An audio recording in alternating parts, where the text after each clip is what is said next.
sa ating mamamayan sa lungsod ng Maynila na nanonood sa kanyang-kanyang tahanan, sa Maynila man o sa iba't dako ng bansa at sa buong mundo, at mga mamamayan nating tagalungsod ng Maynila na nandiyan sa Bulwagang Rodriguez at Bulwagang Bayan, at ang ating mga kapwa-empleyado na maaari witnessing our memorable event for today. Muli sa inyong lahat, magandang hapon po. We won this race by resounding margin. Sa inyong lahat, maraming salamat po.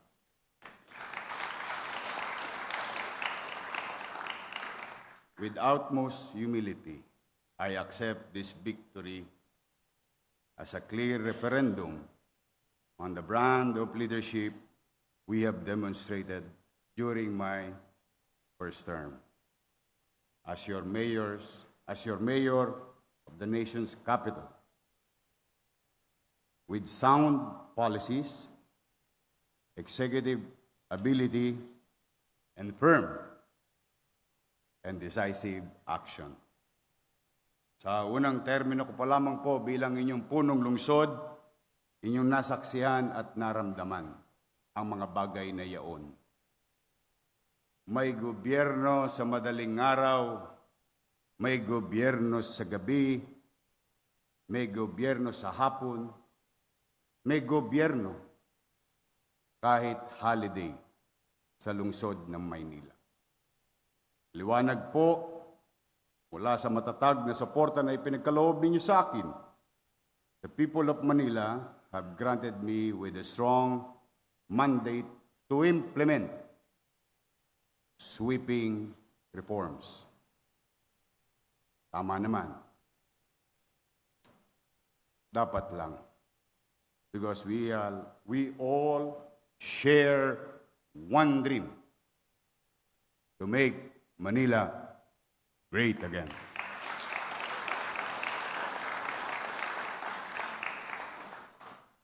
Why do we believe that we can make Manila great again? Because we have every reason to believe that we can. Opo, kayang-kaya po natin ito. Alam ko po yun. Sa susunod na 10 taon, ang pangarap ko po, I hope you feel the same way, ay napakasimpleng Maynila lamang. Isang lungsod na ginagamit ang lahat ng buong lakas at galing nito upang magkaroon ng kaayusan, kalinisan, may katahimikan, kapayapaan, at produktibo't masigla ang bawat mamamayan. Higit sa lahat, may kapanatagan sa pamumuhay sa lungsod ng Maynila at gobyernong laging masasandalan ng mamamayan.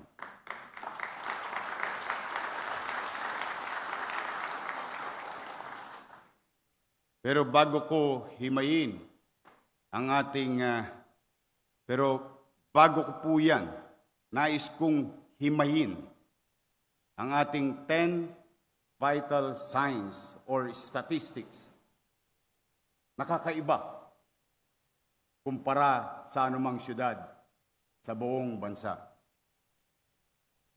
1. We are the nation's capital, the seat of power. The so-called mayor of the country holds office and exercises power here in our beloved city. We are the nation's premier talent farm. Nowhere else will you find a university belt as densely packed with institutions of higher learning as ours. We are the gateway to global trade. Most of the nation's imports and exports pass through the two seaports of Manila. We are the wellness center of the country. There is a hospital cluster not far from here, the most prestigious institution of which is Philippine General Hospital, San Lazaro Hospital, Jose Reyes Memorial Medical Center, and Dr. Jose Pabella Memorial Hospital. The first options for the penniless and the last resort for the hopeless. We are the only LGU or local government unit in the entire country who's running 6 local government-owned public hospital at magiging 7 na. Katulad ng naipangako ko sa mga taga-Baseco, ngayong taon na ito, bubuksan natin ang pinangalanang Corin na ospital, President Corazon C. Aquino General Hospital in Baseco. We are the cultural hub. Manila is hip. The scene of vibrant art movements. The gastronomical paradise, from the street cuisine to culinary stars. We are the city of faith, as you have witnessed today during the opening of your ceremony. From Quiapo Church to Golden Mosque, from century-old chapels to vibrant prayer halls. At dito rin sa lungsod ng Maynila, ang panganay na lokal ng Iglesia ni Cristo na simulan sa Santa Ana Hospital na ngayon ay nasa buong mundo na. Dito matatagpuan ang kauna-unahan, makasaysayang itinatag na bahay-sambahan ng Iglesia ni Cristo. We are very proud of it because now, for a short period of time, patuloy silang nangangalaga sa ating mga kapatid sa buong mundo, hindi na lamang dito sa ating bansa. Manila is indeed the tapestry of beliefs. Pangpito, we are the Mega Manila's food pantry. In the likes of Divisoria is one giant commissary at night. We are the keeper, the nation's memory. Intramuros is the rampart of our glorious past. Luneta is ground made hallowed by our martyrs. Our museums are the vessels of our rich heritage. We are also the shopping mecca in the Philippines. From Binondo, Quiapo, Divisoria, Triangle, is probably the world's biggest bargain heaven. We abound in human capital. Ang Manileño ay malikain, madiskarte, edukado't porsigido sa pagtataguyod sa kanyang sarili. Napakaganda po ng ating mga vital signs or statistics. Let us capitalize on this. These are the strengths to attract visitors and investors. Increase the productivity of our residents and become more resilient and progressive city. As like in the old days, especially noong panahon nila Mayor Lito Atienza nung kabataan niya. Sinabi, where Manila goes, the country follows. If I may borrow that statement from somebody else. But Mayor Lito Atienza and I believe na yun talaga. Ang muka ng Maynila ay muka ng bansa. As Manila rises, so does the nation. Hindi lamang po slogan ang Make Manila Great Again. Isa po itong pangarap, platform of government. At tulad ng platforms of government, it needs clear, short, medium, and long-term development plans.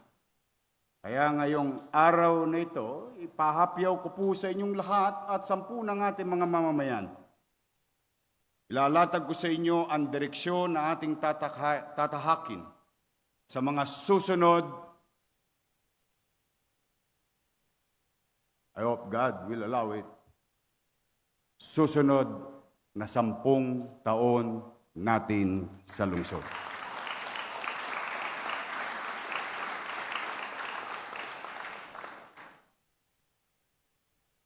Ngunit, saan ba magsisimula ang planong ito? Where do we begin?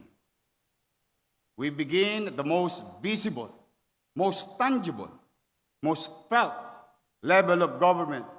We begin in the streets. Magsisimula tayo sa lansangan. Tulad po ng Google Maps. The view becomes clearer when viewed at street level. So first, we fix the basics. The street level of action, and I call this street smart governance. Garbage on the streets must be collected. Crimes on the streets must be stopped. Traffic on the streets must be kept flowing. Dirt in the street must be cleaned. Potholes on the streets must be filled. Dark streets must be lighted. Our children on the street must be kept safe. Orders on the street must be enforced. We are all stakeholders. We are stakeholders with a given space within the confines of the law. If I may repeat it, a space within the confines of the law. These are doable. These are immediate. Kahit kapos tayo ng pananalapi, kakayanin natin to.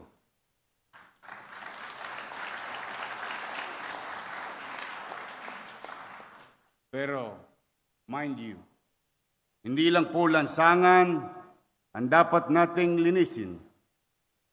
Hindi lang ang bumalik na kadugyutan sa kalsada ang ating tutugunan. Lilinisin din natin ang City Hall.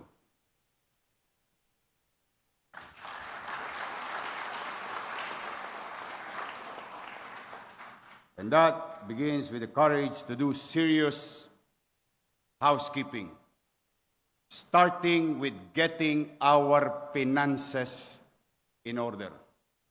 Ito po ang big picture ng finances ng City of Manila. The city finances are in ICU.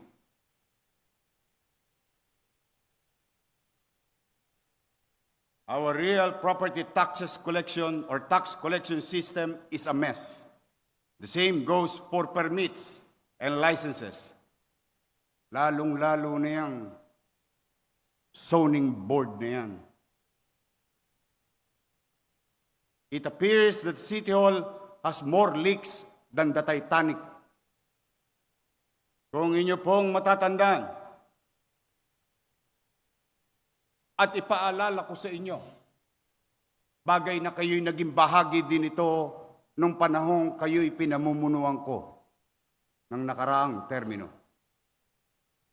Philippine Chamber of Commerce and Industry gave recognition to our report bilang most business-friendly city noong taong 2001.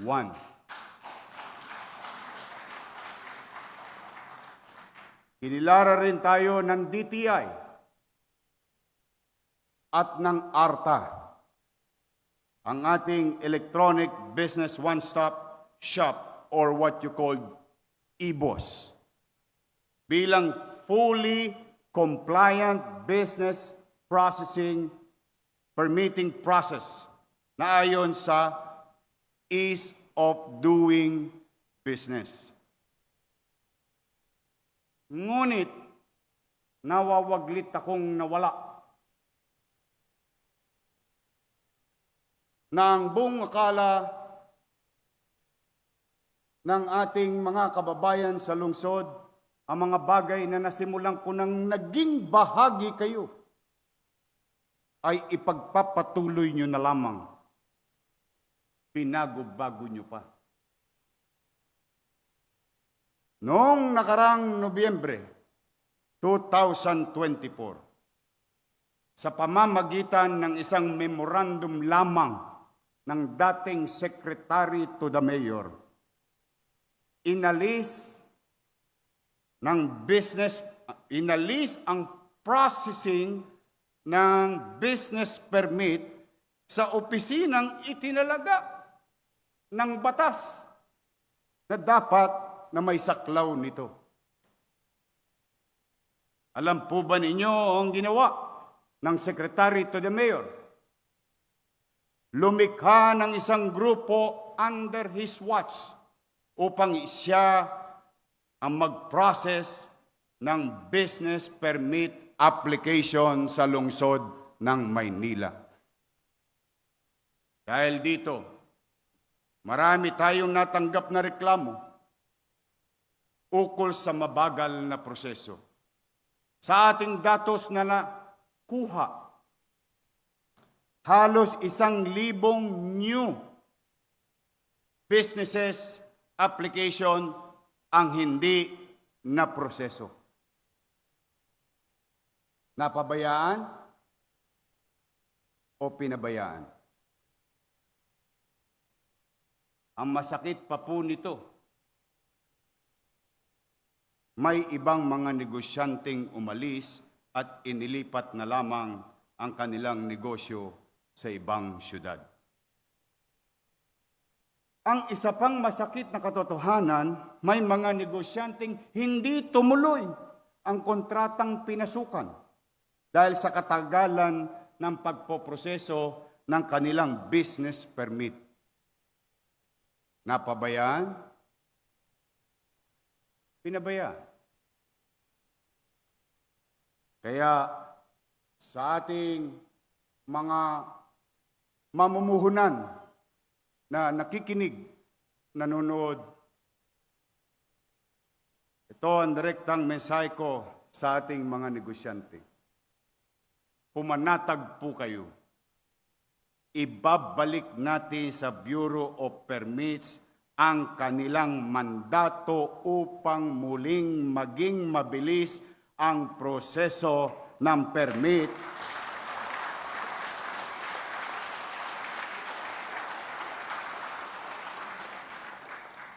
Saan ka ba naman nakakita?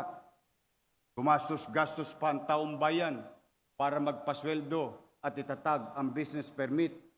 Pero isang tao lamang pala pwede nang mag-permit. We will go back to the gold standard of business permit process na ating inilunsad na dati, ang Electronic Business One-Stop Shop or EBOS.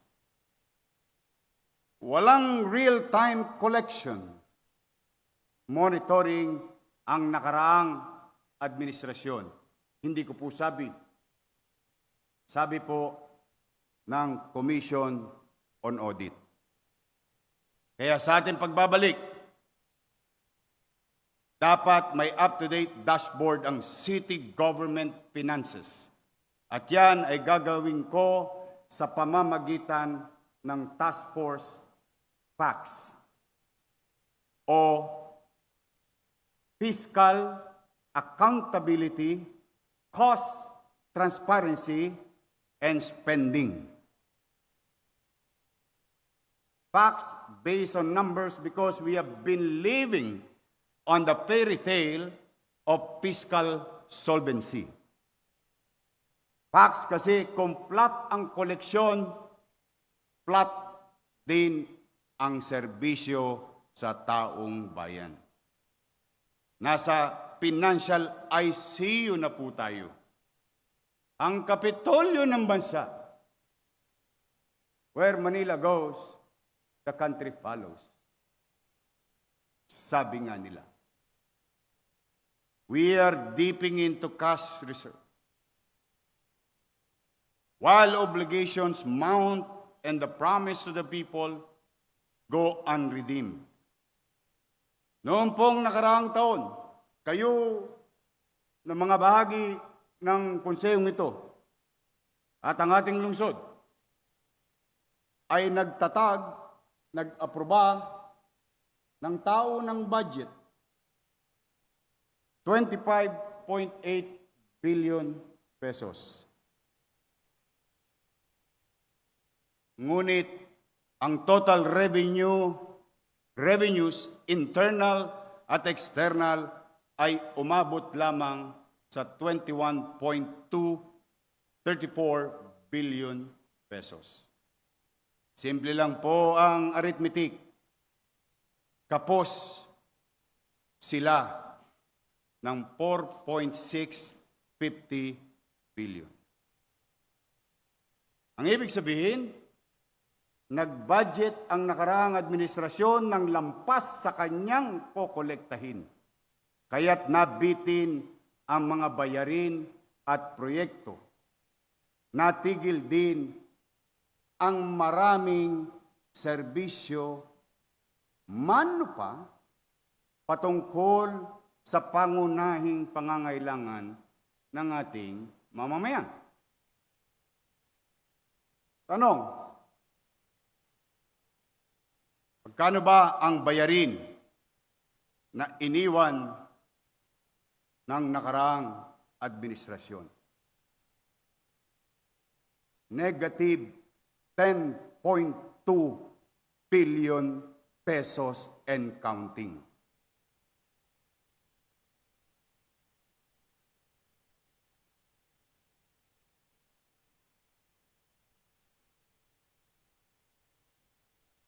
I hope some of you will realize what you have done, allowing such problem.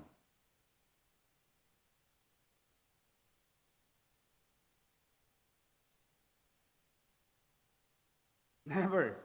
I cannot even fathom this kind of mess. Hindi pa po kasama dyan ang utang sa BIR. Sa mga empleyado, nung ako'y nag-mayor,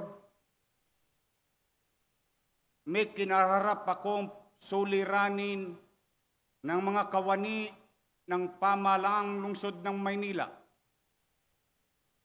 amounting to 300 million pesos sa GSIS. For some ability, we did convince GSIS, for that matter, and gave us discount so that our co-workers in City Hall may retire and get their benefits. Sa mga City Hall employees, good luck sa inyo. Hindi ko pa sinama ang bagong utang, almost 200 million sa GSIS. At ang pinakamasakit dito, hindi po ito pera ni Lito Atienza, ni Vice Chief, o pera ko. Hindi po ito pera ng taong bayan. Pera po itong pinagtrabahuan na ng mga empleyado ng pamahalaan.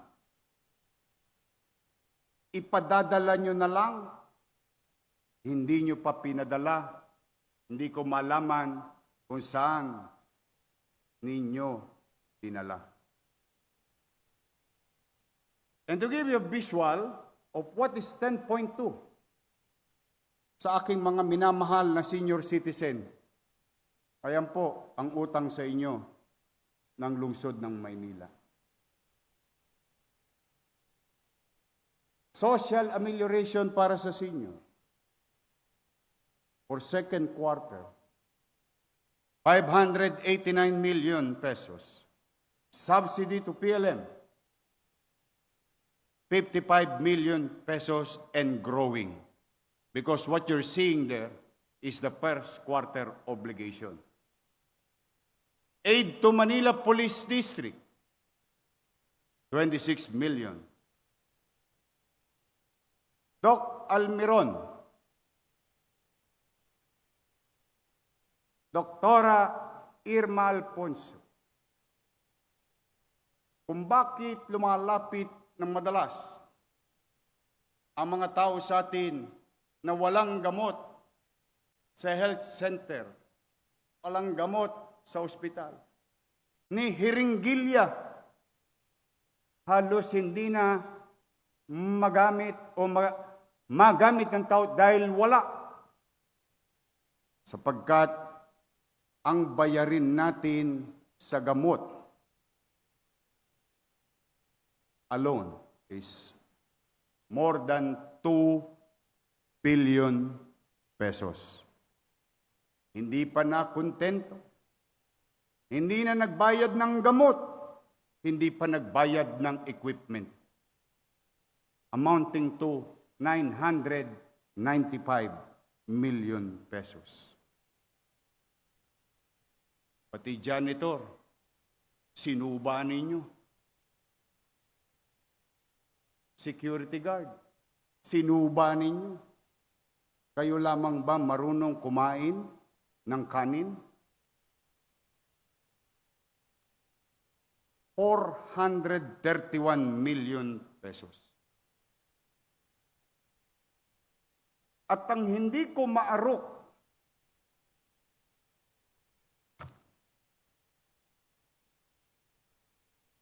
ipinagsinungaling ninyo at ng mga kabahagi noon. Kaya tayo iniwan ng Lionel, hindi nyo binayaran ng 8 buwan. Sino mang negosyante, maliit man o malaki, hindi mo bayaran ng 8 buwan. Titigil yun kahit gusto niyang maghanap buhay. Now, today, to the people of Manila, you will know sino ang tapat at totoo.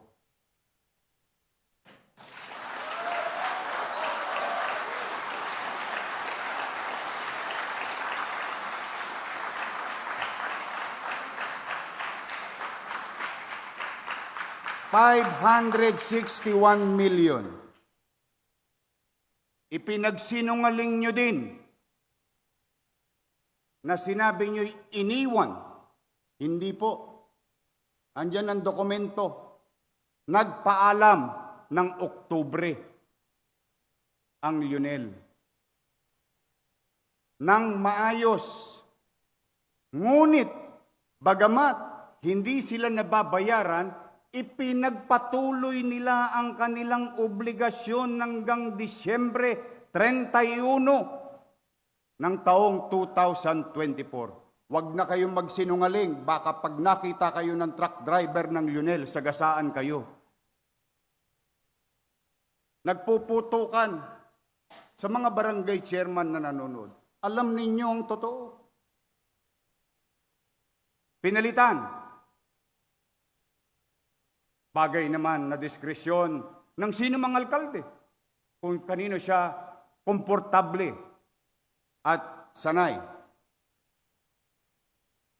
Pinalitan ninyo dito rin sa konseho. Kumuha kayo na alam nyo naman, iba sa inyo yung matatanda pa sa akin dito, na alam nyo naman na hindi pwedeng paghati-hatiin ang distrito ng Maynila and multiple contractors because our boundaries cannot be identified properly from one district to another. E di magtutulakan lang yan ng basura. Pero yan ay dinesisyonan ninyo. Anong nangyari? Anong naging epekto? Ang sinabi, sinabutahe, pati ako nananahimik, dinamay nyo pa.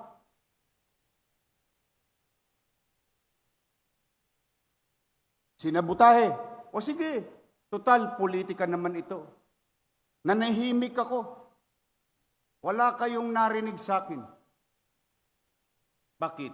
Naniniwala naman akong matalino ang mga batang Maynila.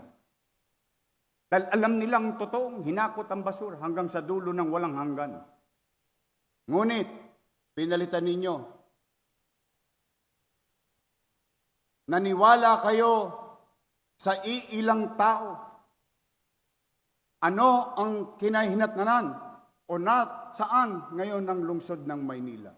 Kahapon, maybe by this time you know it already, that I have received letter, a letter from 2 companies that you have approved, na hindi na rin nila kaya. Ang alin? Maghakot ng basura? Hindi. Hindi na rin nila kaya mag-operate kasi hindi rin sila binayaran ngayong taon na ito, except on January. Now, magkano ang utang natin o babayaran natin sa basura? 950 million.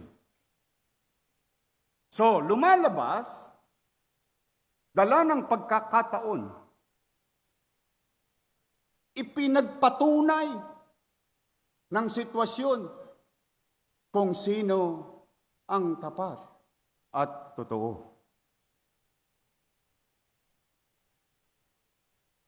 Other goods, supplies and materials amounting to 2 billion 900 million.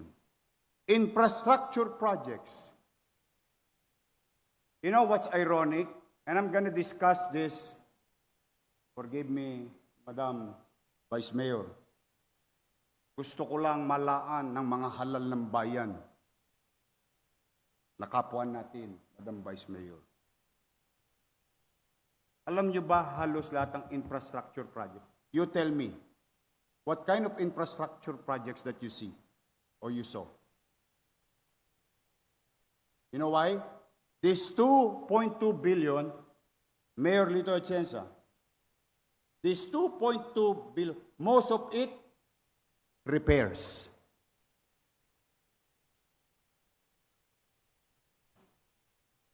So that you know, negative 10.2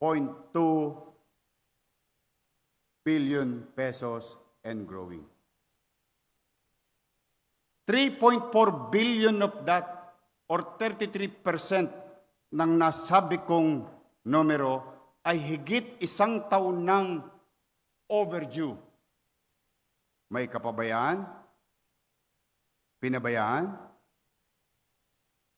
Istapa.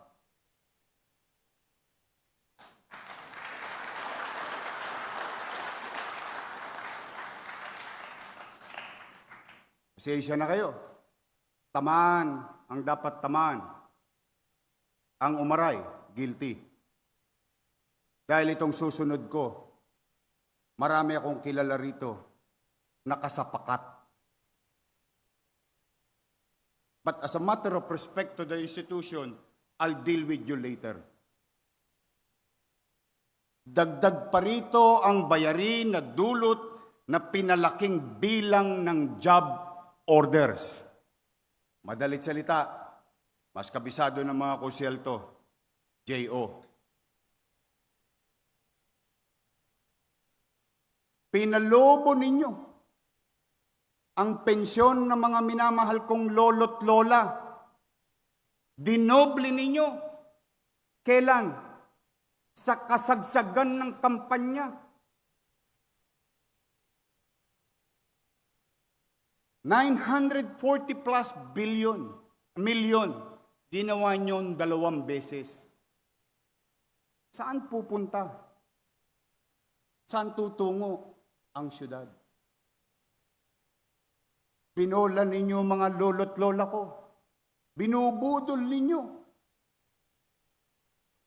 Buti na lang, ako pa rin ang binoto nila.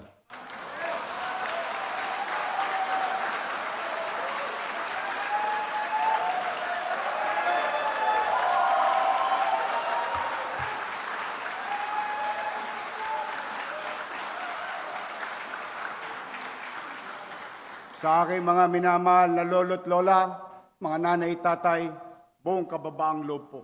Maraming salamat sa pagtitiwala ninyo.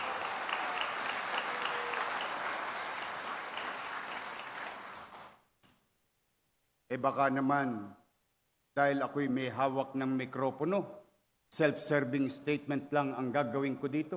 Hindi po. Ako ang magiging tapat at totoo.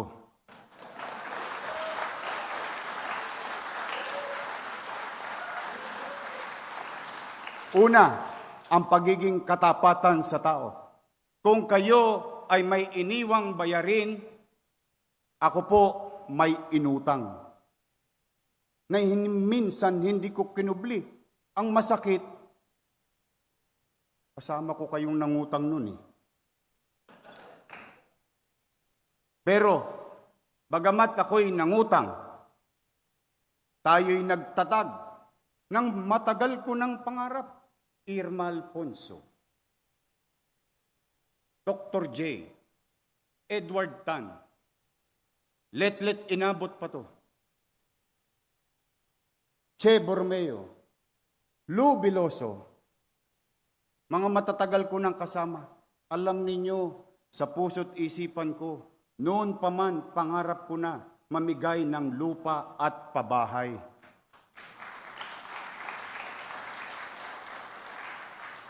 Bakit? Squatter ako eh. Alam ko ang pakiramdam ng isang tao ni hindi niya alam kung pag-uwi niya ay yung bahay niya nakatirik pa. Kaya minabuti ko, pati sa pagsasabatas bilang konsihal, pati sa pagsasabatas bilang presiding officer like Vice Mayor Chia Atienza, at nung ako'y naging punong o ekutibo, lahat ng pinangarap ko, ipinatayo ko, tinupad ko. Sa utang nang galing yun.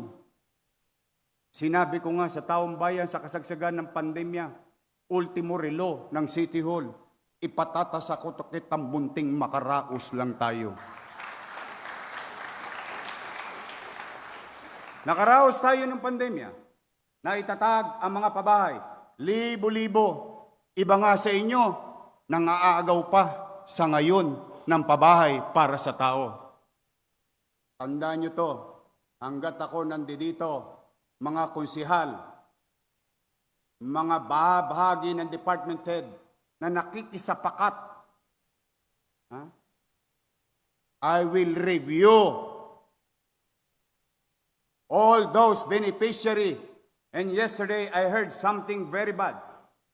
At 30 na, mayor na ako, may tumitira pa ng 12,50,000 para ma-award lang sa isang benepisyaryo ang pabahay ng lungsod na ginawa natin. Wala na nga kayong ginawa. Ipinamimigay nyo pa sa may pera. Yan idinisenyo para sa walang masisilungan. Hindi, dahil staff ni Congressman. Para kayong laging nasa kusina. Nakalimutan nyo na ba? Your purpose. The day that you decided to join public service, not service to yourselves. Alam nyo, malapit sa akin yun. Yung pabinababoy ninyo. Kung sino man sila, panagutin ko sila. And today, I directed Secretary Letlet Sarkal to halt the award, to investigate those mga gifted child.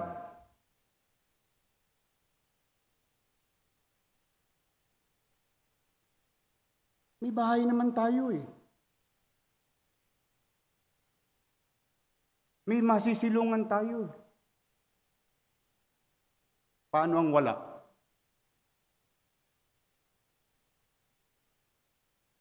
At tandaan din natin, yan ay hindi ko ipinangutang na ang tanging dahilan ay pagbayarin galing sa lumang income. One day, I don't know, by accident, there was a news came to public, and I read about the Mandanas ruling. And when I read the decision of the Supreme Court, magkakaroon ng windfall o extrang income ang ating minamahal na lungsod. And mind you, and I want you to go back a little bit with our history. Before I assume as your mayor, we will never be entertained by any government banks. Bakit? Napakasama ng COA audit report ng siyudad ng Maynila. Ngunit, bakit nagkaliwat kanan ang bangko ng gobyernong lumapit sa atin? Bakit? May bagong pera. Hindi mo kailangan taasan ang buwis ng tao dahil may paparating na bagong income. And through some financial engineering, I am no economist, but I know what is the effect of inflation to every human being, not only in Manila, but the entire world. A peso spent today is better than the same peso spent tomorrow. And with that, napatupad natin. And with that, nakatawid tayo. 8 buwan, walang nagutom sa lungsod ng Maynila.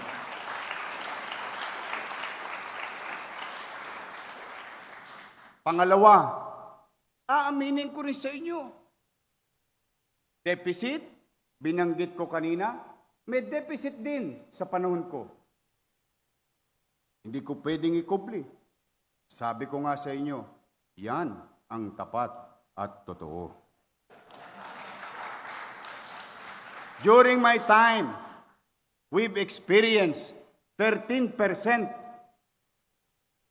and 19% at the height of pandemic. Partida pa, pandemic pa. Bakit ganon? Ibig sabihin, may tiwala ang mamamayan. Bagamat hirap sila, nagsipagbayad sila ng obligasyon sa ating minamahal na lungsod. O kayo, wala na kayong pandemya. And your deficit is amounting to 36 to 39%. What kind of fiscal management is that? And again, I am no economist.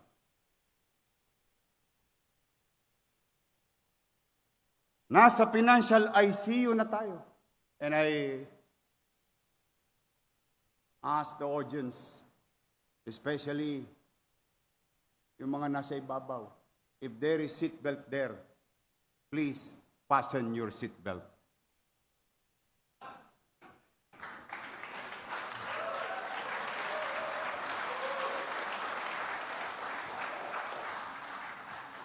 Kasi baka mahulog kayo sa bangko sa susunod kong ilalahad na tunay na katayuan ng ating lungsod.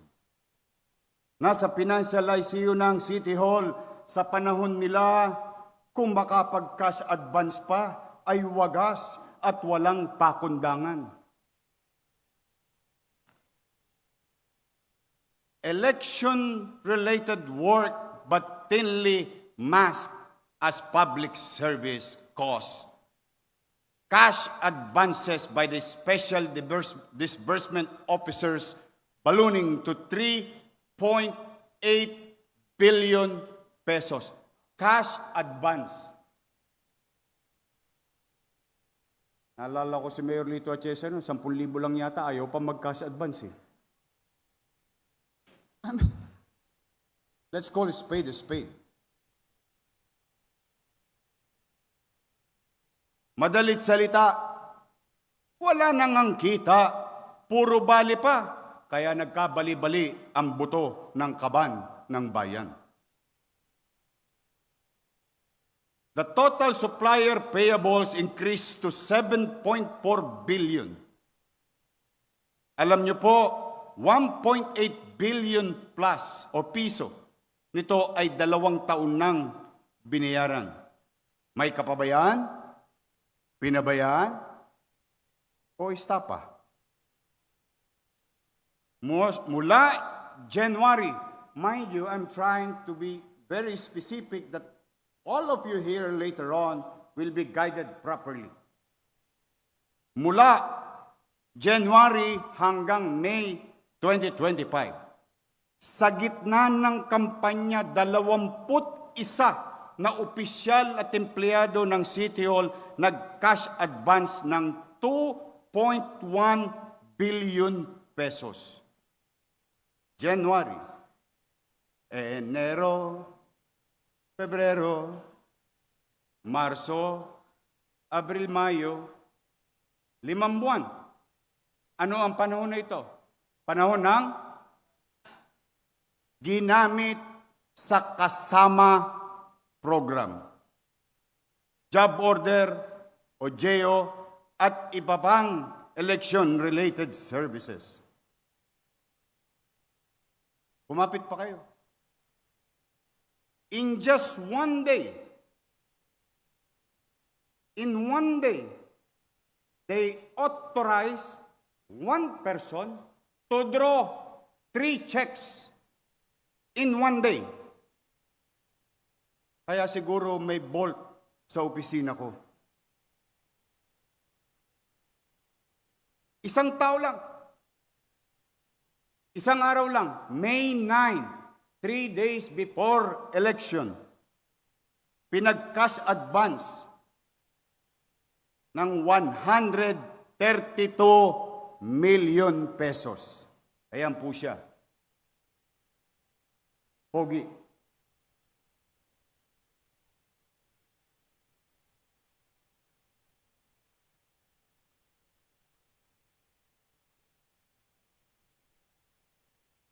Mind you, and let me repeat, in one day,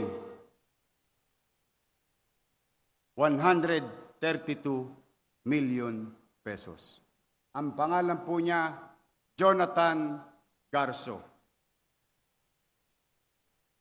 Kahit na ipinagbabawal ng Omnibus Election Code, ang titigas niyo. Ang lupit nyo, para kayong alkohol, wala kayong patawad sa mikrobyo. Basura kinukuha niyan eh. Isa pang mataas na opisyal ng City Hall, lilingunin natin sa tawag na Assistant City Administrator. Nag-transfer ng malaking pondo from general fund patungong trust fund. Yorme, wala naman pong masama doon, nag-transfer lang pala. Anong ibig kong sabihin? Gumastos ng 683 million sa trust fund at bawat hindi tama, hindi otorisado. Nung mabubuking na, inutusan mag-transfer from general fund upang ibalik sa trust fund. Ang pera, 683 million pesos. Ayan po siya.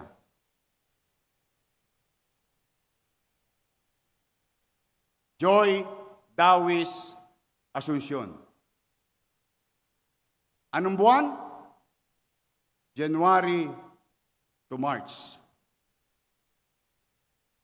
Nang walang authority. Ibig sabihin, winawaldas natin yung trust fund and the basic concept of trust fund, that fund has dedicated or merong takdang gamit. Nagalaw. Kung saan ginalaw sa mga manonood, pumanatag kayo.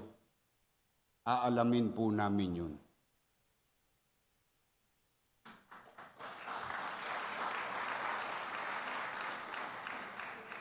Sa kasagsagan ng eleksyon, isang empleyado ng City Hall, ang pangalan Fernan Bermejo. Nag-cash advance ng 641 million pesos, Councilor Jong Isip.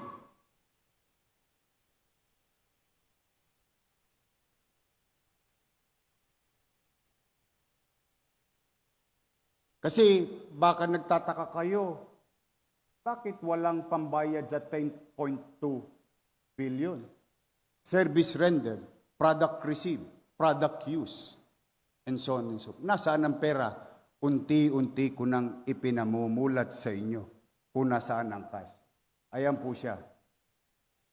Kung kanina, si Joy Dawis, first honor.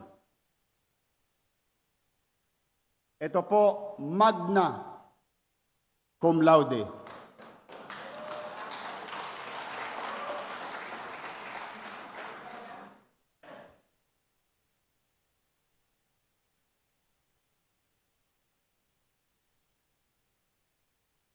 Ang susunod, ang summa cum laude. Attorney Marlon Lacson, amounting to 1.1 billion pesos.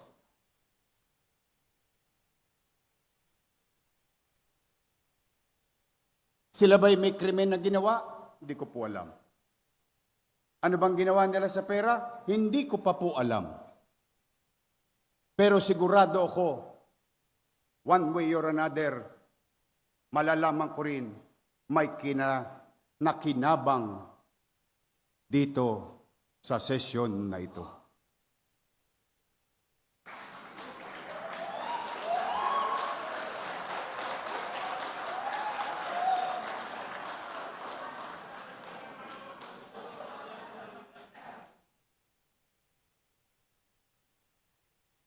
Before I continue, on a personal note, anong ginawa nyo naman sa Maynila?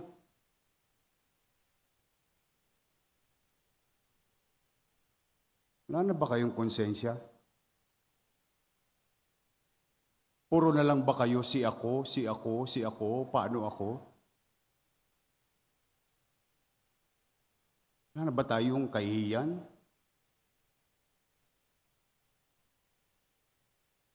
Nawala na ba sa atin yung pagmamalasakit sa kapwa? Puro kayo J.O. J.O. Tingnan niyo nangyari sa syudad.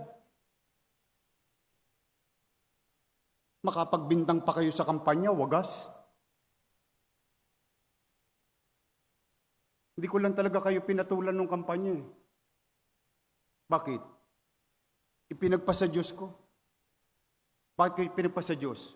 Ang hirap ng paliwanagan, ang taong nagtitengang kawali. Salamat naman sa Diyos.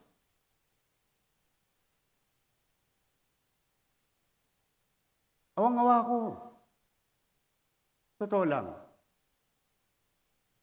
Magtatatlong linggo na ako hindi mapagkakatulog. Paano babangon muli ang Maynila? Sa 10 bilyon ang utang natin, ang pondo natin 20 bilyon. at the rate we're going, our PS services amounting to 60% of what? Of 20 billion? That's 14 billion. And you still have about 6 billion. And you have a bayarin at 10 billion. How can we operate? How can you... Madam Vice Mayor, makisuyo lang po. Bawal na po sana sa inyo ang Zoom session. Hindi na po pwede pasum-sum na lang ang konsehal habang nasa Boracay nagsesesyon.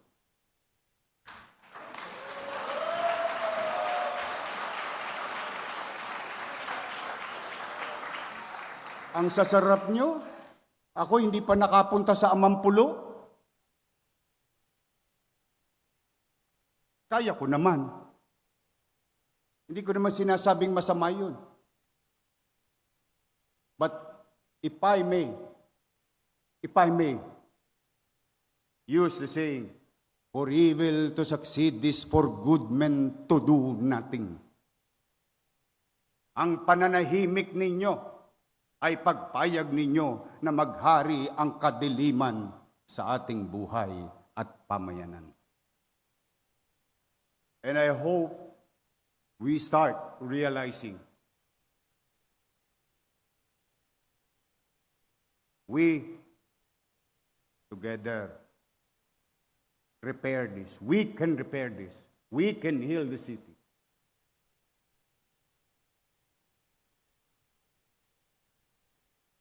And if I may continue, pasensya na kayo. Ito na yata ang pinakamahabang maririnig ninyo na inaugural session. But, again, kumanatag kayo. Wala akong sinisisi. Inilalahad ko lang ang paktwal na katayuan ng ating lungsod. To these individuals, whether you are still in the City Hall or not, I'm ordering you to submit your truthful liquidation report in accordance with the government rules and regulation. You know the drill. You know the consequences of what you did. Para po sa kaibuturan ng ating mga kababayan. Pumanatag kayo. Maitanong nyo dyan habang nagko-comment kayo sa Facebook. Anong gagawin sa kanila? I already stated it. We'll just focus on first things first. The garbage crisis, the peace and order of the city, and we will go after them.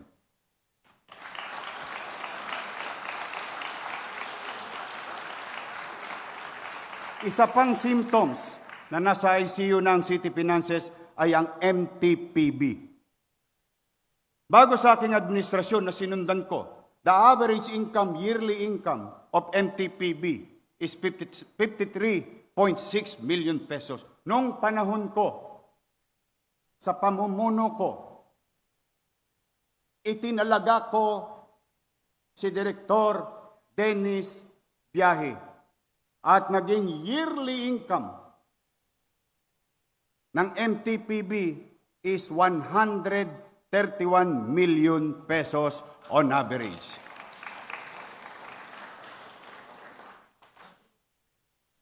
Makikita ninyo, January to June, ang income bago nawala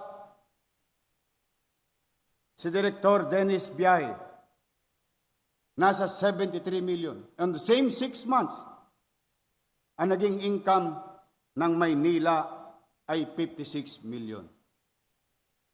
You do the math. Saan napunta? Hindi ko po alam.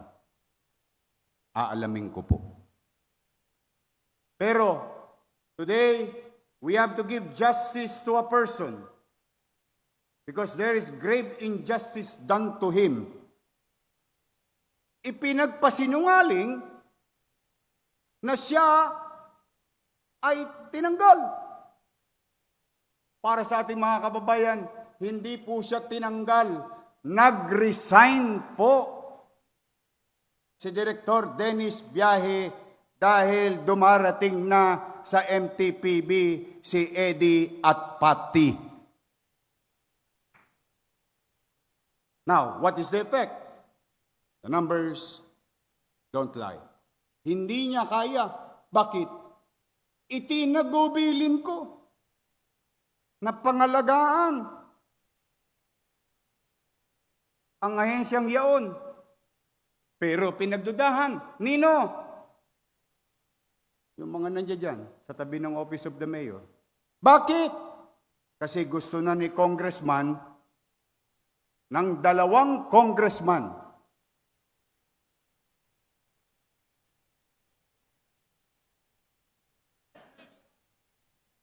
nakopoin ang parking sa syudad. At yung kanilang mga kasapakat na barangay chairman, humanda na kayo. Dala ko na ang latigo sa mga barangay chairman na yan. Saan ka nakakita? For the first time in history, not even Lito Atienza, not even Lim, not even Erap, not even Lopez, not even Bagaching, not even in the lifetime of all mayors in the city of Manila, na pinayagang makialam ang congressman sa mga lokal na pagpapatakbo ng pamahalaan. Ano naging resulta? Na warde-warde ang ating syudad.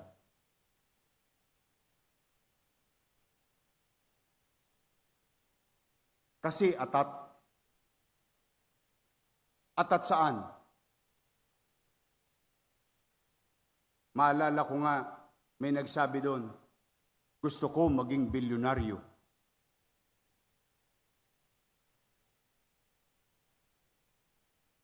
Pakiramdam ko, natupad niya na ang pangarap niya.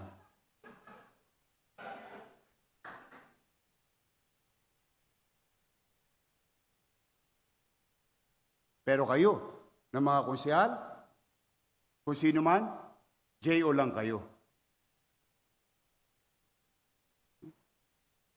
I never taught you that way. So ulitin ko, hindi tinanggal si Direktor Dennis Biyahe. Si Direktor Dennis Biyahe nag-resign kasi hindi niya kayang isubo yung isinusubo sa kanya na siya namang naging resulta ng mga numerong ito. Ano ang katotohanan sa job order? Parang sinisilihan yung ibang konsyal dito.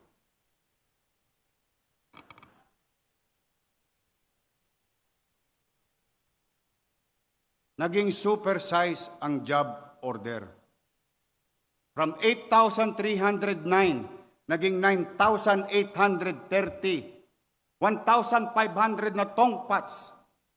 At ang kinuha pa, pinakamahal na JO. Simula lamang ng Disyembre 2024 hanggang Marso ng 2025. Maliwanag na ito ay katas ng election job fair. Marami sa mga barangay chairman, mga kagawad, na nakinabang dito. Maliwanag din na umabot sa 217 million pesos ang kakailanganing kunin sa kaban ng bayan, karagdagang pampasweldo sa kanila. Wala po sila sa City Hall, nag-house to house po sila. Kaya dito, sa ganitong sitwasyon, inatasan ko na mga department head na magrekomenda lamang ng based on what is essential and what is necessary. Now, let's start healing and curing our city's finances. At sisimulan ko ang pakiusap na ito sa aking mga minamahal na lolo't lola na nandito, nanonood sa kanya-kanyang tahanan, nanonood dyan sa bulwagan. Ako po ayon sa pag-aaral ng ating finance team, hindi po sustainable yung ginawang pagdoble sa inyo ng allowance. Kaya naman, yung dati-rating 948 million times 2 ay hirap na po ang syudad. Kaya po, ako na po ang nakikiusap. Mga minamahal kong lolo't lola, ibabalik ko po sa dating sitwasyon ang ating financial allowance sa mga senior citizen ng Maynila.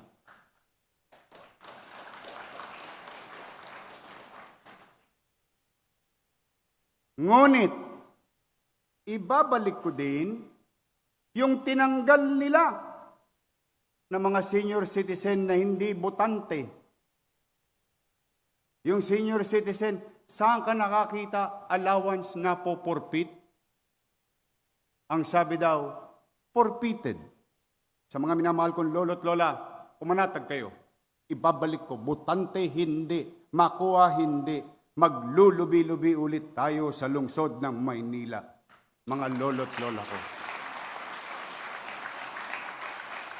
At ibabalik ko rin sa inyo ang mga tinanggal. Sabi nga ni Vice Mayor Chi, yung cake na naging cupcake.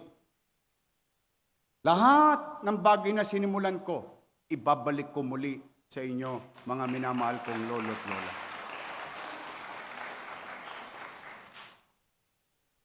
Kaya, ang pangako ko naman sa bawat isa sa inyo, ulitin ko, botante o hindi, may sakit o wala, nakuha o hindi, hanggat buhay ka, may pensyon ka sa lungsod ng Maynila. Because I will be remiss in my job and forsake my sworn duty to protect the interests of the majority if I continue this political stunt of fiscal recklessness of the past administration. Now, to the City Hall, I will lead by example. The City Hall will lead by example. Habang inaayos natin ang pananalapi, napakarami rin pwedeng magawa. Hindi lang marami, kundi napakarami na ang pwede nating gawin agad-agad to make Manila great again. Total, lumaki akong sanay na walang tulugan. At noong panahon ng COVID, namuno ng walang uwian. Therefore, I will ask for sacrifices that I will not bear myself. I will not demand the kind of service that I will not be the first to render. My office will be the kilometer zero of this policy. Change begins at City Hall. On my first 3 hours in office, I have signed 20 executive orders and appointment of executive officials. That is to make sure that there is no vacuum and that engine for change start to hit the ground running 12:01 of June 2025. I've signed Executive Order Number 1, directing all officials and employees of LGU Manila to be the exemplar models. We will start with basic, good moral and right conduct. To make Manila again, we must begin at City Hall. Ang opisyal at empleyado hindi pabaya sa trabaho at hindi abusado. May paggalang sa batas at mga alituntunin na pinahiral ng pamahalaan. Paggalang sa pakikitungo sa nangangailangan, magalang sa kapwa empleyado, magalang sa kapitbahay, at kung saan man kayo mapapadpad, maging magalang kahit kanino. Hindi irresponsable sa social media, hindi nagkakalat ng fake news. Sa oras ng trabaho, hindi nakikipagchismisan. Kahit luma ang damit, hindi kailangan maging mukhang dugyot. May respeto sa oras ng iba at sa mga nangangailangan ng tulong. May busilak ng iting ipinapakita. Kahit hindi oras ng trabaho, handang lumapit at tumalalay sa sino mang nangangailangan ng tulong sa inyong paligid. Hindi makikitang nagkakalat ng basura, nagpapark ng sasakyan kung saan-saan. Para naman sa ating mga health workers, inaasahan namin na kayo'y magiging mapagkalinga. Huwag na kayong sisimangot. Padadalan ko kayo ng gamot. Kaya naman nahihirapan yung ating mga health workers eh. Anong ibibigay nila? Kispirin? Yakapsul? Togmolodon? Bakit? Itinira natin ng JO eh. Pambili na lang ng paracetamol, gineo nyo pa. Kinas advance nyo pa.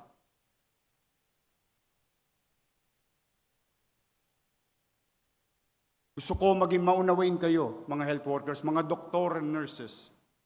Ipakita natin sa kanila, kahit man lang sa pakikitungo, na sa panahon ng kanyang sakit ng katawan, hinagpis, hirap, yung ngiting maibigay natin, maaaring gamot na sa kanila o pag-asa na nilang makakamit na pangangailangan nila ay tutugunan ng pamahalaan. You must be the leading champions to make Manila great again. To the citizens you serve, you represent City Hall. So please act as an ambassador of goodwill for the institution you represent. Ibalik natin ang good manners and right conduct sa Kapitolyo ng Pilipinas. Nilagdaan ko rin ang Executive Order Number 2 upang istriktong ipatupad ang City Ordinance na nagtatakda ng curfew sa Maynila. Sa mga batang 17 anyos, pababa mula alas 10 ng gabi hanggang alas 4 ng madaling araw. Matulog na kayo. Sa paglilibot ko gabi-gabi, sandamakmak na mga bagitong kabataan ng palaboy-laboy sa kalsada. Yung iba, hindi patuli. Sumasabak na sa rambol. Kasama sa mga pulutong na nakikipag-away na may gamit pang patalim. Ang iba naman yung ginawang racing circuit ang ating kalsada. Walang helmet, walang lisensya, walang muffler, at walang takot na makapagkarirahan kay kamatayan. Nakakadistorbo po kayo sa mga pagod na natutulog sa maghapong trabaho nila. Hindi rin lingid sa inyo na marami sa kanila na wala pang legal wala pang eksaktong legal na taong gulang. Bumibili na ng alak, tumutungga na ng alak, ginagawang mistulang beer house ang bangketa at mga bar. Bilang na ang araw nyo, last shot nyo na yan.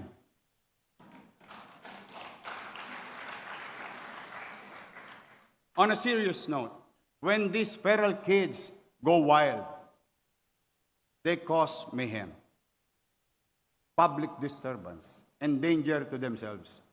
And the worrisome for the parents. For this purpose, I have directed the Manila Police District to establish checkpoints in all ingress and egress of the city of Manila, which you have seen already through the leadership of General Gomez. Andiyan po siya. Guzman. Sorry. Ayan po ang ating district director. 10 ng kanyang mga kasamang opisyales ng ating kapulisyan sa lungsod. And I have directed the Manila Department of Social Welfare to establish a ready force unit to collaborate with MPD in the strict implementation of curfew hours for the city of Manila. Nilagdaan ko rin, Executive Order Number 3, all barangay officials to lead the simultaneous declogging of canals and estero and cleaning of their street starting July 5 and every Saturday thereafter.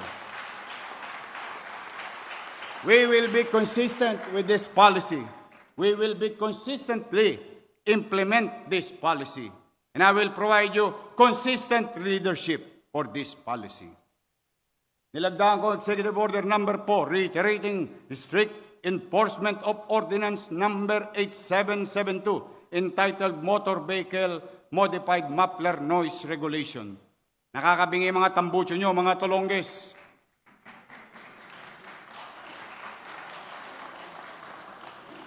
At dahil dyan, nabingi rin ang pamahalaan sa sigaw ng taong bayan. Kaya ipagbabawal ko po ito. Ours must be a city of sights, not city of signs. Not a perpetual display of dead cables and wires. So sa mga telco, public utilities, hindi po pansit kanton ang poste ng aming lungsod. Kaya nakikiusap ako sa inyo, kayo may nanonood ngayon, sa mga patay na kawad ng kuryente at telepono, tanggalin nyo na po yan sa loob ng 6 na buwan. For this purpose, I signed Executive Order Number 5, mandating telecom, power, electrical, and or cable TV services providers and other service providers to remove wires and cables that are no longer in service and fix the so-called spaghetti wires.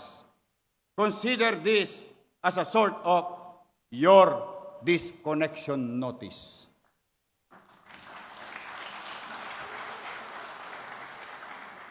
Mga telcos and utilities, huwag nating hintayin. Kayo'y testigong buhay.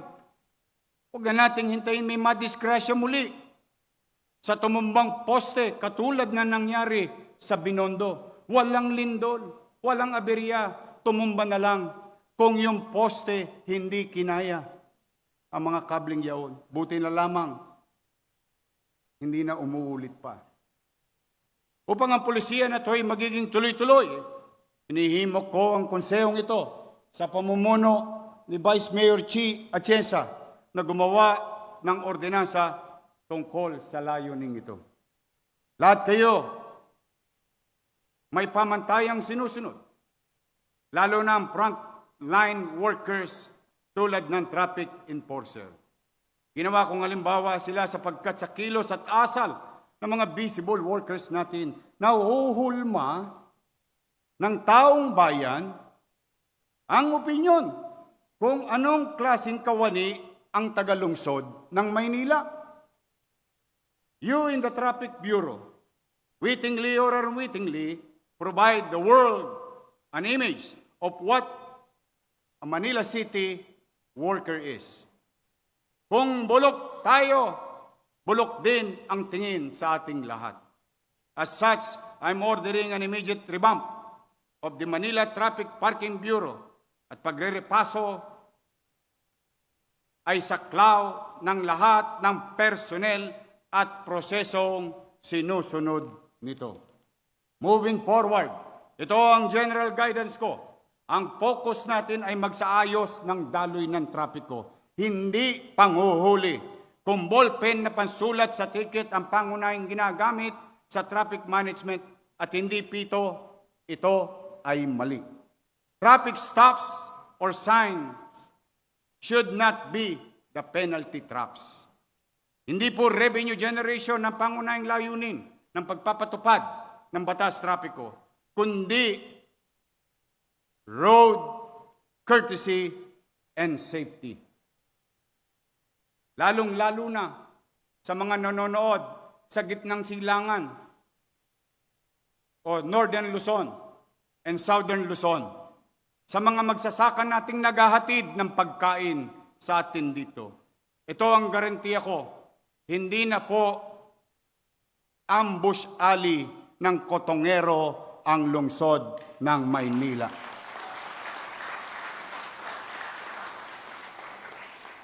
Tuloy po kayo. Para naman doon sa mga akyat truck, nang bubukas ng kotse sa Arten, sa paligid ng pier o saan man sa lungsod ng Maynila. Bagong buhay na kayo. Todits na ako.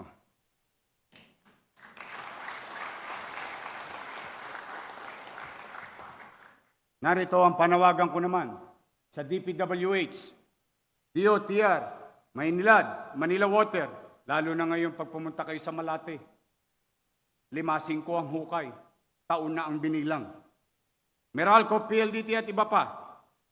24/7. Work should also apply to road repairs and construction.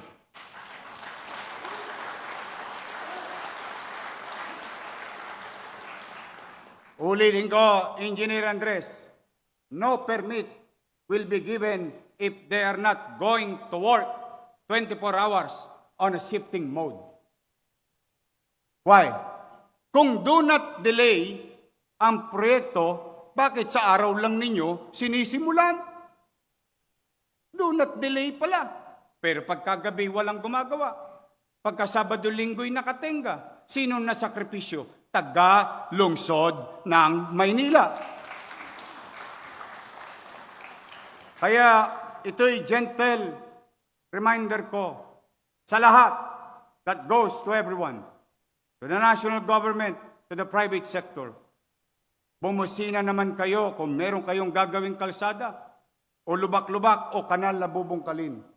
Kawawa ang mga taga-lungsod ng Maynila. Pakiusap ko sa DPWH, huwag po ninyo kayong magtatayo.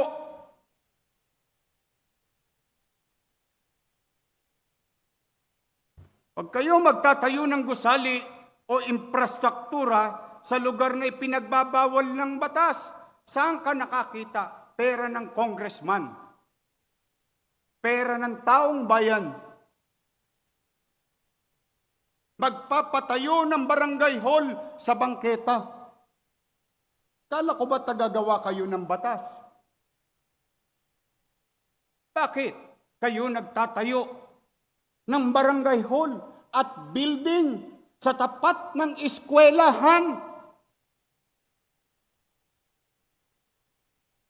Nasakripisyo ang teacher, estudyante, para lang ma-display nyo mga pangalan ninyo sa mata ng publiko na kayo'y may ginawa. Pero ikinarga ninyo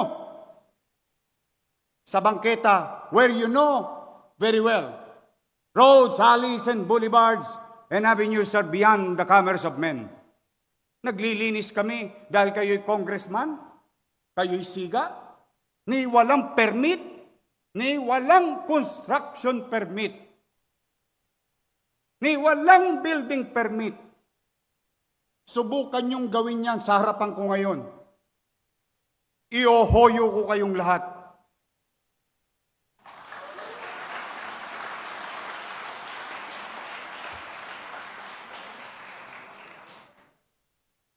That's what you call technical malversation of public funds.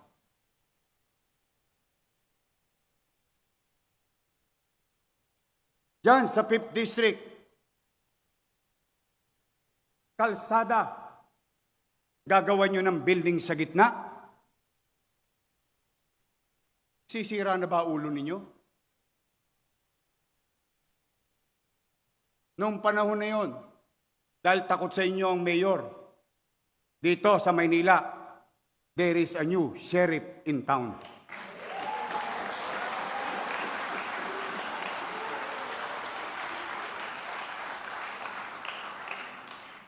Kaya sa ating kapwa-kawani na naglilingkod sa DPWH, we want progress, we want development, but we put and utilize our resources sa mga bagay na kapaki-pakinabang sa ating kababayan na hindi nakakapamerwisyo ng kapwa at komunidad. Kaya po, muli, panawagan ko yan. Ngayon, halimbawa naman, nagkasubukan tayo. Try me. Ibalandra nyo yung truck ninyo sa kalsada. Ia-acetylene ko yan.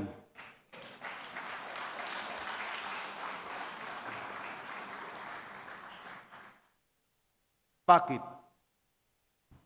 Ang taong bayan, walang lakas ng loob lumaban sa politiko. Kaya ang hinagpis nila, sa loobin nila, parang wala nang gobyerno sa lungsod ng Maynila. Kaya I hope we are very clear about this, Engineer Andres. No permits will be allowed without proper coordination. And, mind you, Konseho ng Maynila, bakit kayo nagpapagamit ng lupain ng lungsod ng Maynila sa congressman na wala naman kayong MOU or Memorandum of Understanding? Aren't you required to do so? Tayo ang tagabantay, taga-subasta, taga-bili, taga-gamit, taga-pangalaga ng ari-arian ng lungsod, hindi congressman. Masyado nang abusado ang mga ilang individual. Bagay, kumisan, tama yung sinabi ng mga nakatatanda sa atin. Ang langaw, pag tumuntong sa ibabaw ng kalabaw, ang pakiramdam niya, mas malaki pa siya sa langaw, sa kalabaw. Sa ating mga negosyante, welcome po kayo sa Maynila. Open governance requires confidence-building measures that will convince the businesses, big and small, will invest in the city of Manila. Para pumasok sila, latagan po natin sila ng red carpet, hindi ng red tape. Higit nating gawing mas epektibo ang IBOS, Electronic Business One-Stop Shop. Let us demonstrate through deeds, not words, through actual service, not posters on the wall, that there is indeed ease of doing business in the city of Manila. Tapos na po ang kawalangyaan at pang-aabuso ng mga empleyadong or individual sa loob ng City Planning and Zoning Department simula sa araw na ito.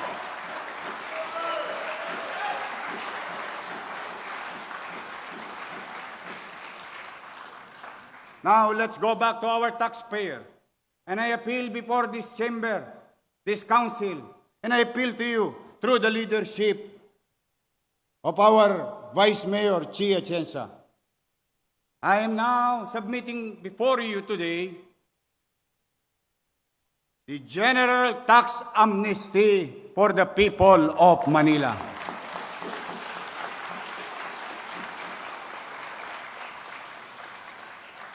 Bakit po? Ginawa po silang bakahan. Alam niyo po ba ang ibig sabihin ng bakahan? Ang baka, ginagatasan. Mas gusto nilang mali ang taxpayer para patuloy na madala sila sa farm. And that will stop.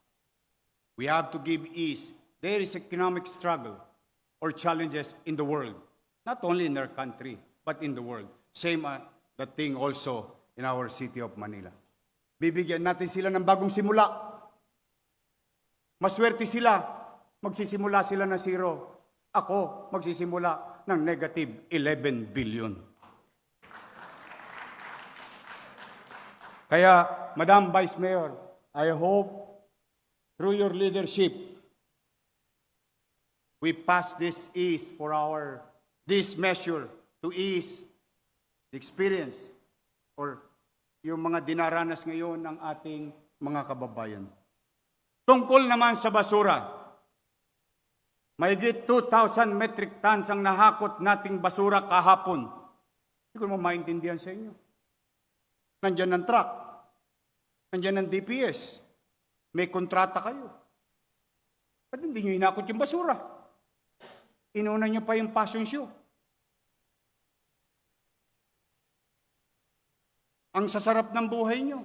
Habang kami dito, hinahakot namin ng basura, dapat yung hinakot 3 weeks ago, 2 weeks ago. Nasaan kayo? Nasa Manila Hotel, nagla-lunch. Ang sarap ng buhay ninyo. Totoo. Real talk lang tayo. Wala namang siraan dito eh. Bakit? Wala namang halalan ngayon eh. Nagdesisyon na ang taong bayan eh. 2,000 metric tons nahakot natin na basura simula kahapon ng alas 2. Salamat sa Lionel. Salamat sa Lionel Waste Management. Nakalibre tayo kahapon, walang bayad. Salamat sa DPS. Salamat sa MDRRMO. Salamat sa City Engineering. Salamat sa MTPB. Bagamat ilang minuto pa lang kami nagsisimula. Because as you all know, hindi naman kami bago sa gobyernong ito. It's like riding a bicycle. Muscle memory. And same thing, I have to give credit where it's due to the Metro Manila Development Authority to help us ease the pain and suffering and threat to help of our people. 3 linggo, 4 na linggo. Wala man lang nag-privilege speech dito. Wala man lang isa sa inyo nagtaguyod ng boses ng inyong nire-representang distrito. But that is water under the bridge. We are about to resolve it, and I hope you will help me. Help me clean the city. Face the garbage crisis. Iiwas natin sa imminent danger ang ating mga anak, ang ating mga apo, ang ating mga lolo't lola, mga taong may sakit.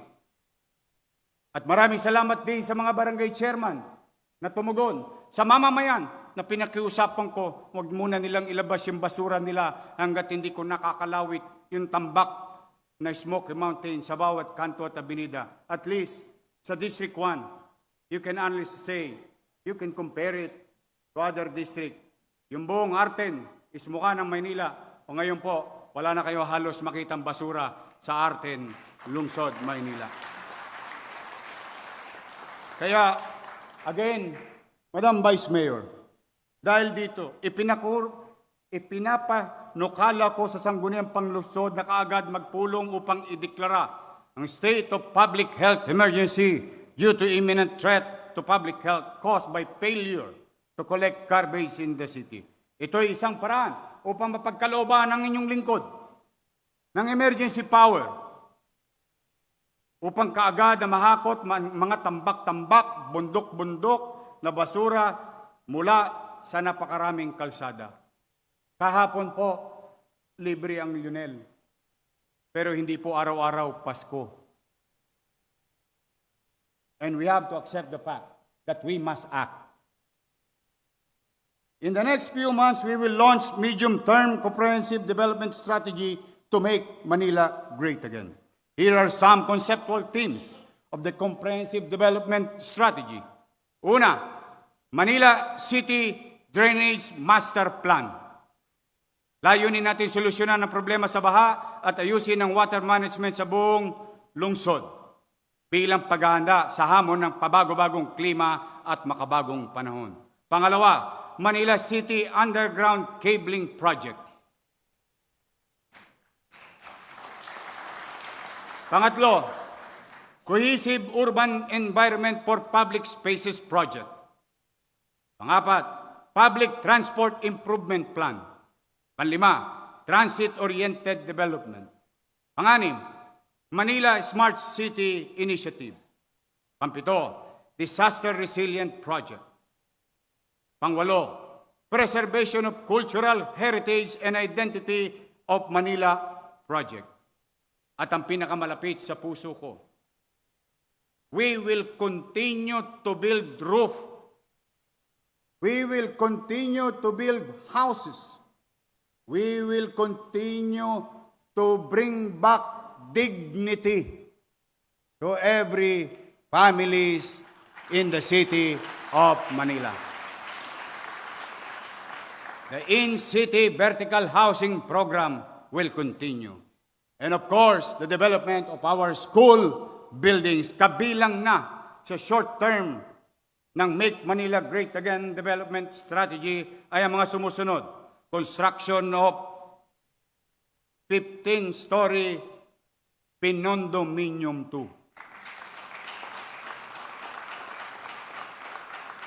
Ito ay isang in-city vertical housing na magbibigay ng ligtas at abot kaya. Oo nga pala. Bago ko ipagpatuloy ito.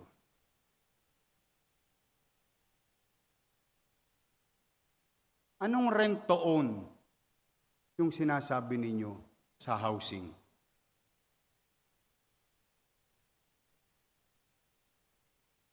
Do you really have no idea, no?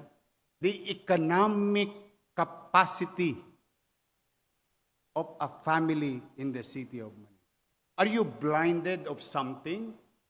Or you really don't have an idea ano ang kakayanan ng isang pamilyang mahirap na magbayad ng 10,000 at 14,000? Pangalawa, sige, maaaring alam nyo na. Maaaring kabisado nyo na. Anong rent to own? Kung di nyo pa naman binobola yung taong bayan, wala naman kayong titulo sa condominium. Paano magiging rent to own yun?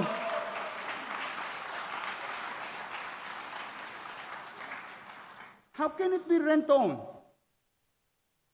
Did you see individual title? Have you approved before this chamber of the subdivision plan of that condominium? Mambobola lang kayo, nambubudol pa kayo. Hindi po totoo yun. Bakit? Yung programa po na yun, iisa lang ang titulo, yung lupa. Because it was not designed that way. It was designed to uplift, to bring back dignity to those families living in the city of Manila who cannot afford even an apartment dahil mahal. But, as I have said, I have directed our secretary to the mayor, Letlet Sarkal, to review all these things.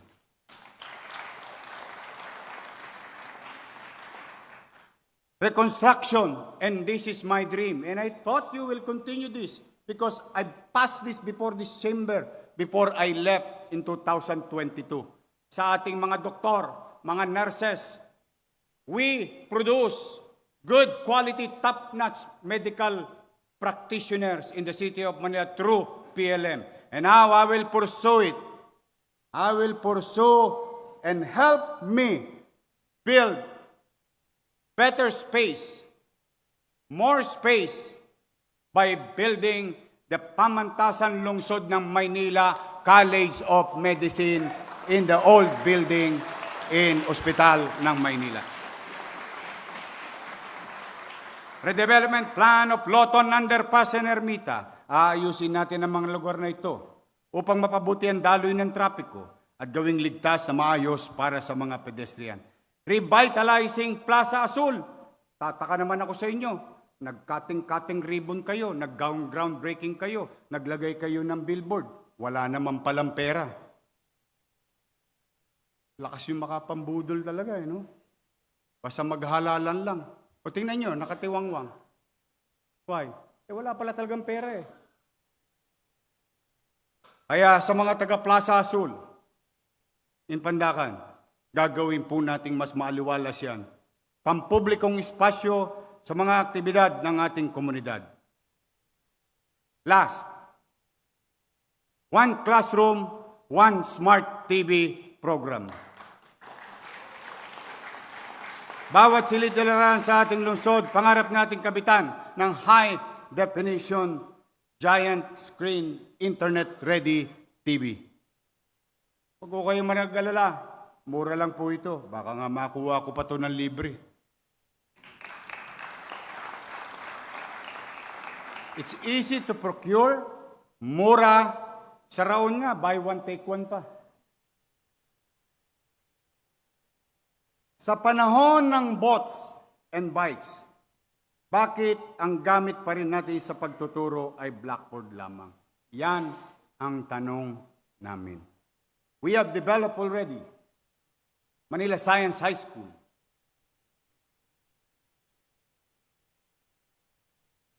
Sa Port District, Albert Elementary School. Rosario Almario Elementary School. And I'm going to give this message and address this to the people of Sampaloc. Umasa kayo. Akalain ninyo inatayo ko lahat ng eskwelahan kasagsagan ng pandemya, 2 taon lang. Ngayon, 4 na taon na hindi pa gawa yung Magsaysay High School. Umanatag kayo, we will pursue it sa lalong madaling panahon na magamit nyo na ang paralan na yan. These are low-hanging fruits, ripe already, easy to implement, but it will affect our students in a better way. Kuya na. Marami pa eh. But I just wanted to be forward and honest about the situation. This cannot be sugar-coated. It cannot. Let's taste the painful words said today. Because in problem solving, it's not being solved only by the scientists and great minds. Even them, they cannot. If you don't know how to accept that there is a problem. If you keep denying and lying about the real situation, any situation that challenges human being, hindi mo mariresolba. Maigi nang tanggapin natin ang katotohanan ngayon. Then, we move on with our lives. Again, I am not blaming anyone. I am not. I just wanted to know sino talaga ang gumawa, sino ang may gawa, sino ang kasapakat, and so on and so forth. Then it stops there. I want to each and everyone, those who are my allies, and I said it to everyone, to the members of the executive, hahabulin natin yung mga talipandas.